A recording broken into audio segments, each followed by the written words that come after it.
नमस्कार मित्रांनो, Toyota Innova आहे. गाडीची कंडिशन आपण बघू शकता, एकदम शोरूम कंडिशन गाडी मित्रांनो.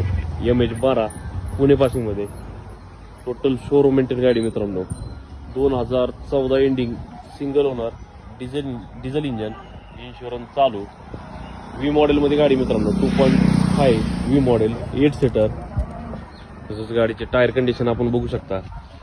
चारही टायर गाडीमध्ये न्यू ब्रँड दिलेले आहेत, तसंच अलावी दिलेले आहेत. इंटरनल कंडिशन आपण बघू शकता. गाडीमध्ये leather seat cover, steering control, air bag, company music system, auto AC, power window, power steering मिळून जाईल मित्रांनो. ही गाडी 8 सीटर मध्ये आहे. बॅक साइड आपण बघू शकता, 8 सीटर मध्ये गाडी राहणार आहे. 2014 ending, single owner, insurance valid, diesel engine, 2.5 V model, 2014 इंचचं मॉडेल आहे. गाडीची ऑफर प्राइस आपण 9,85,000 रुपये सांगतोय. त्याच्यामध्ये कमी जास्त करून दिले जातील. Location India Motors, Baramati.